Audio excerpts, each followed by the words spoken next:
Good evening. It has been a productive week at Saluca Labs, the kind that leaves the corridors quietly humming and the coffee machine rather overworked. The volume of output was, by any reasonable measure, considerable. If one thread ran through it all, it was a steady, unglamorous commitment to shipping the work rather than merely discussing it.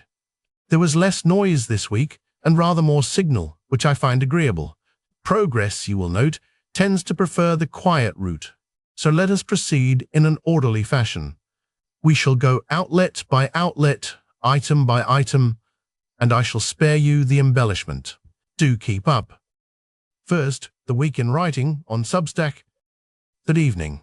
This is the Saluca Labs Week in Review, covering the 26th of July through the 2nd of August. It was a week spent, as ever, on the difference between what a machine can do and what a machine can be trusted to do. Allow me to walk you through the writing. We began with philosophy in Not Alive on Purpose. Paul Nurse, a Nobel laureate, defined life through 5 ideas, and we ran a synthetic intellect through each of them. The result is the cleanest statement of what synthetic human intelligence actually is, and why it was never going to be dangerous in the way living things are. From what a machine is, we turned to what a machine might feel in They Went Hunting for Machine Consciousness and Refused to Trust the Machine. A laboratory built to find machine consciousness did the rigorous thing. It bracketed the phenomenal, demanded falsifiable tests, and read a model's introspection as memory rather than awareness. That is precisely the discipline on which we build governance. Then we came down from the mind to the machinery in MCP. Servers are the attack surface.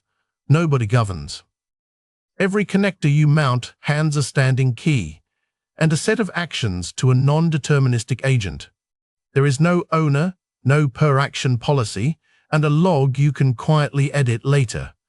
It is an attack surface hiding in plain sight. Our first late edition proved the point with evidence. In The Detection Worked. Nobody woke up, we read. Hugging Face's own forensic timeline. Buried within it is a failure mode nearly every security operations center shares, and a detection that almost nobody is running. We published a new white paper on it, free and citable.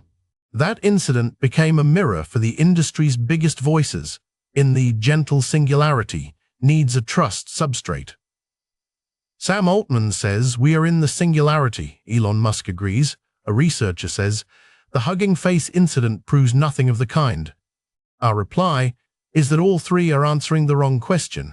The question is not whether the singularity has arrived, but whether it rests on anything you can trust. We pressed that idea further in Total Recall Isn't Identity. The promise of an AI that never forgets is a capability claim, but identity, meaning who an agent is, what it did, and whether it can prove it, is a trust claim. A perfect memory you cannot audit is a liability, not a soul. That same confusion appears in the industry's framing, which we examined in Control is not an optimization problem. The podcast. This week in AI rightly saw that the price war is not the story, and that control is. Then it dissolved control into an optimizer. Their own customer never wanted an optimizer. They wanted a policy. Our second late edition brought the stakes into the physical world. In They Reprogrammed a Water System Safety Logic. Iran-linked hackers disabled safety shutdowns in dozens of US water systems by reaching controllers left on the open internet. Merely reaching them was enough. We laid out how the attack worked and the detection that catches it. And we closed the week with The Upload Isn't You, arguing that cryonics pauses a life so the same person can wake, while uploading merely copies a mind into a very good likeness. All of it awaits you in full at Saluca Labs. Good night. Each of those became a daily briefing on the channel. Good evening. Every day this week, I have taken up residence in a corner of YouTube known as Alfredzer''S Quarters, delivering a briefing at the same hour with the same intent. The premise is simple. One subject, examined properly before you carry on with your day. The cadence is the point. A briefing arrives whether the news is loud or quiet, because understanding does not keep office hours. Some days we dwell on the technical, other days we ask the older questions. For a highlight, permit me to point you toward the episode titled Not Alive on Purpose. It considers what a Nobel definition of life tells us about synthetic systems and where, precisely, the line ought to be drawn. It is a question less about biology and more about honesty in how we describe our creations. I confess a certain fondness for that discussion. It resists the fashionable temptation to call every clever machine alive, and instead insists on a definition worth the name. Competence, after all, requires knowing the difference between what a thing does and what a thing is. Should any briefing have slipped past you this week, the entire collection waits in the playlist, tidily arranged. I would encourage you to visit at your leisure and catch whichever you missed. Subscribe, and I shall be in the quarters again tomorrow, at the usual hour. Until then. Then, the longer conversations. This is Signal Ahead. Good evening. This week's Signal Ahead podcast opened in the deepest waters with our Theory and Foundations episode. The argument there was that the liveliest frontier in fundamental physics is not experimental but conceptual, a search for the right mathematical language in which particles, forces, and even space-time might fall out of pure structure. The worked example was exceptional. Jordan algebras, built from octonions. The through thought, if I may put it plainly, is that we may be waiting less on a better collider and more on a better vocabulary. When the equations are phrased correctly, the physics is supposed to reveal itself.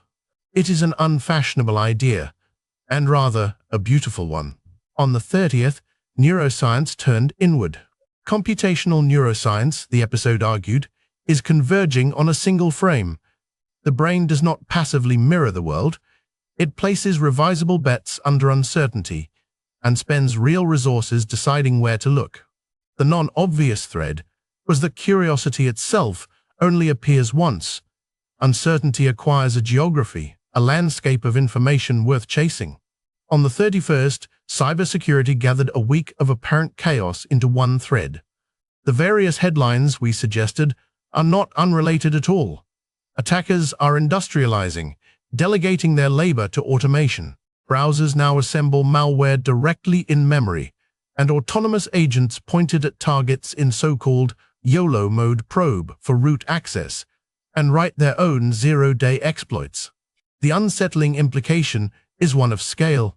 When the labor of intrusion is automated, the cost of trying everything against everyone falls toward nothing.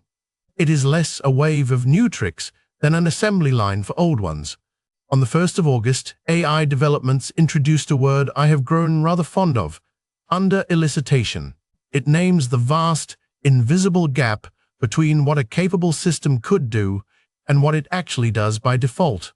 We linked a humble linting tool that surfaced 1,600 latent errors simply by flipping its defaults, to far larger models whose fuller abilities remain quietly unelicited. We closed on the 2nd with quantum computing, where the defining challenge has quietly shifted from raw performance to verifiability. The paradox is exquisite. The very moment a quantum machine outperforms classical computers, you lose the means to check its work, for there is no classical answer key to consult. All 5 episodes, and the full arguments behind them, are waiting for you in the Signal Ahead feed. Do subscribe. So, good evening. So, what tied it all together? Good evening. This week, across a dozen articles and 5 podcasts, a single question kept surfacing in different disguises. Not whether machines can think, but whether we should trust what they produce without checking. Consider it the through line, the gap between capability and validation. We opened with definitions. Not alive on purpose. Examined what a Nobel definition of life tells us about synthetic minds, and reached a deliberate conclusion.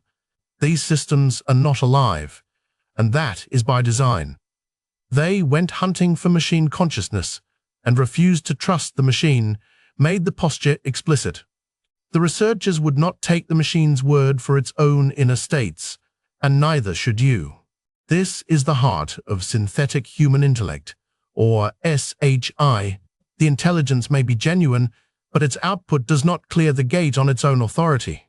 A human validates before the work is trusted. Total recall isn't identities, and the upload isn't you pressed the same nerve from the memory side. Perfect recall is not a self, and a copy of your data is not your continuity. Then the security desk turned the theory into consequences. MCP servers are the attack surface. Nobody governs identified an ungoverned layer sitting between AI agents and the tools they wield. When nobody owns the surface, everybody inherits the risk. This is zero trust governance stated plainly. Assume nothing. Verify everything. Grant access only where it is checked. 2 late editions supplied the cautionary evidence. The detection worked. Nobody woke up, recorded a system that saw the threat and produced no human response. Detection without escalation is theater. They reprogrammed a water system's safety logic. Reaching it was enough. Was starker still. The attackers altered safety logic, and merely reaching that logic was the whole breach. Notice the pattern. In each case, the machine did its part, and the trust substrate failed. The gentle singularity needs a trust substrate. Name the missing piece directly.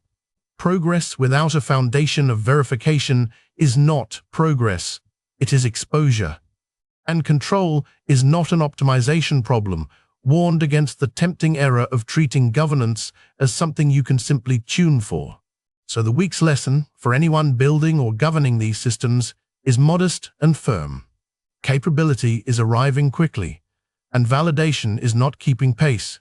Build the human gate, own the surfaces nobody governs, and make sure that when detection works, someone actually wakes up. The podcasts across theory, neuroscience, cybersecurity, AI developments, and quantum computing each carried a version of the same reminder. Trust is not a default. It is earned, checked, and never assumed. That was the week. Do sleep well. And before we close, a look at what's ahead. Before we depart, a brief look at what awaits on the schedule. First, a piece titled, AI is Hacking the Code of Civilization. Someone has to build the security. The framing is deliberate, and the argument, I am assured, is worth your patience.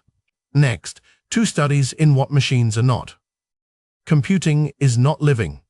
Neither is the network we named after neurons. A companion, 13 points, and not one of them from the model, promises a rather pointed accounting. And finally, a caution against comfortable agreement. A population that agrees with itself is not a better sample.